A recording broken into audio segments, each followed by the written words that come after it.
Halimaw na Andrew Wiggins ang haharap sa Golden State. 42 puntos ang ginawa laban sa Hornets. Jimmy Butler alam na ang tratong gagawin sa pagbabalik sa Heat. Nagpakumbaba sa pagkawala ni Curry sa team.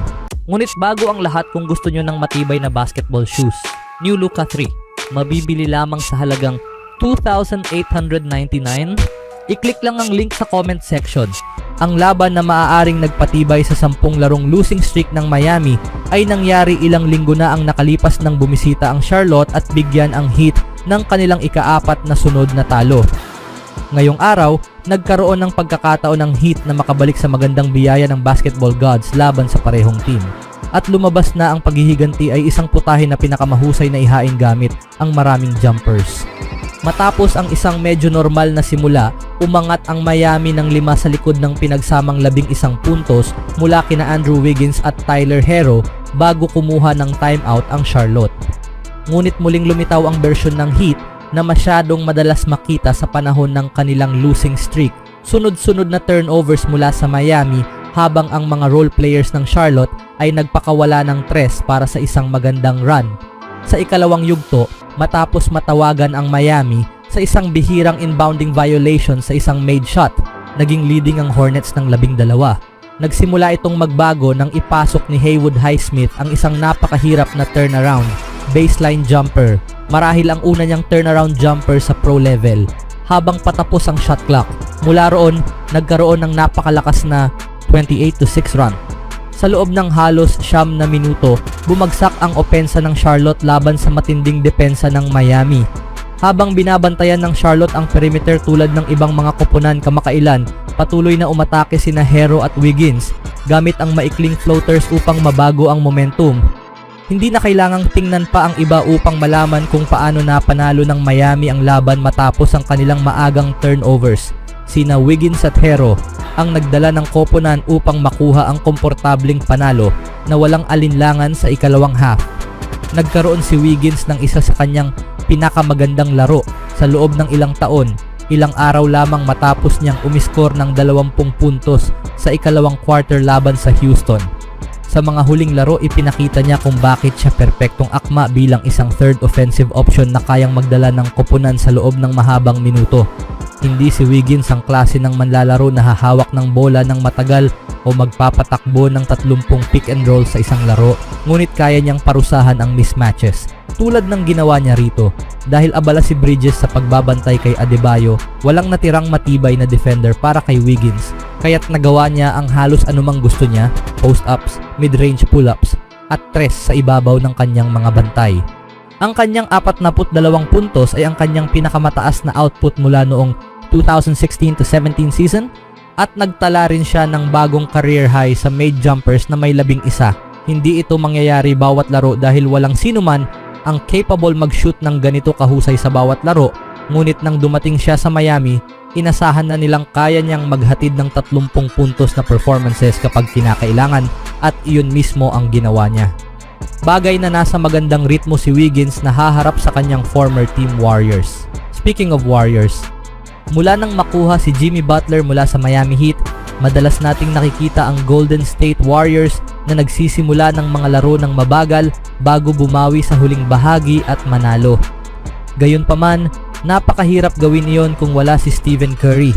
Napatunayan natin ito sa kanilang pinakahuling laban kontra sa Atlanta Hawks. Dahil hindi available si Curry, natapos ng Warriors ang unang quarter na may 17 puntos na pagkakaiwan. Sinubukan nilang bumawi ngunit hindi nagkaroon ng sapat na lakas nang wala ang kanilang pangunahing bituin.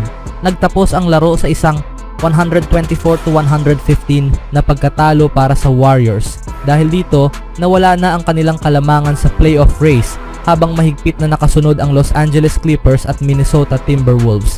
Matapos ang laro, inilarawan ni Butler ang effort ng Warriors bilang wala hanggang sa huli na ang lahat. Sinabi rin niya, gaya ng paulit-ulit kong sinasabi, kapag wala si Curry 30 at hinuhukay mo ang sarili mo sa isang malaking butas na tulad nito, nagiging napakahirap bumawi. Si Curry ay isang manlalaro na kayang baguhin ang takbo ng laro ng mag-isa. Kailangan lang niyang magkaroon ng kahit kaunting momentum at parang walang kalamangang hindi kayang habulin. Hindi lang ito tungkol sa kanyang pambihirang kakayahan sa pag-shoot. Mayroon ding kakaibang gravity si Curry na nagpapadali sa laro para sa kanyang mga kakampi. Kapag wala siya, mas madaling depensahan ng Warriors, isang bagay na nakita natin laban sa Hawks. Sa kabutihang palad, hindi inaasahang malala ang iniinda ni Curry at may pag-asa na makakabalik siya sa isang punto sa road trip ng Warriors.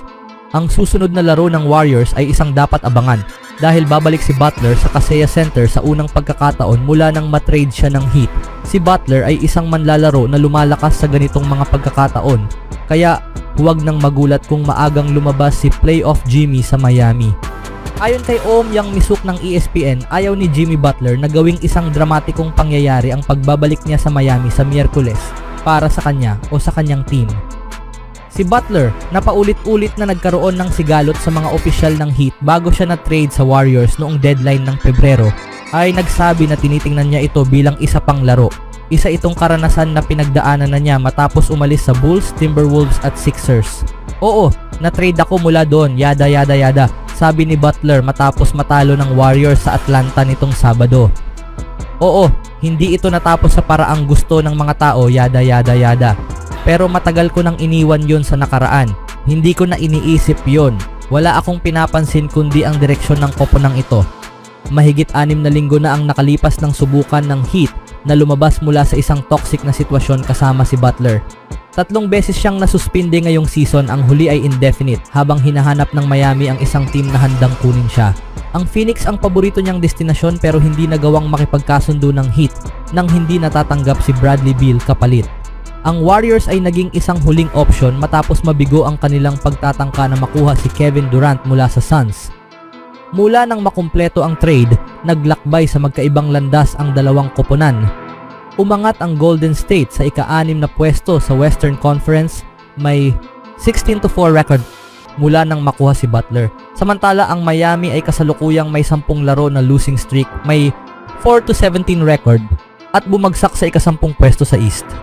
Malamang na makakatanggap si Butler ng magkahalong reaksyon mula sa tiyak na maingay na crowd sa Kaseya Center.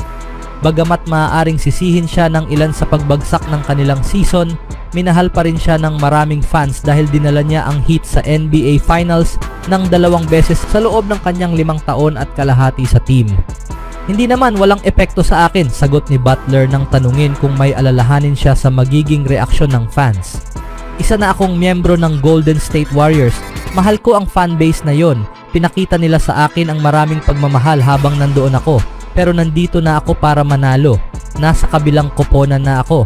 Idinagdag niya na ayos lang ang Heat noong naglaro siya roon at may ilang magagandang takbo sila. Pero hindi nila natupad ang kanilang layunin na manalo ng NBA Championship. Ang laban sa Miyerkules ay magiging isang reunion din para sa dating Warriors na sina Andrew Wiggins at Kyle Anderson na na-trade sa Miami bilang bahagi ng 5-team deal. 5 taon naglaro si Wiggins para sa Golden State at naging mahalagang bahagi ng kanilang kampyonato noong year 2022. Si Anderson naman ay nasa kanyang unang season pa lang sa Warriors matapos matrade nung Hulyo. May Jimmy kami rito. Alam kong malaking laro ito para sa kanya, sabi ni Draymond Green. May Wiggs sila roon. Alam kong malaking laro rin ito para sa kanya. Gusto naming manalo para kay Jimmy. Gusto nilang manalo para kay Wiggs. Kailangan naming lumabas na handang lumaban. Anong masasabi niyo mga kaibigan sa kawalan ni Curry at sa pagbabalik ni Butler sa Miami Heat?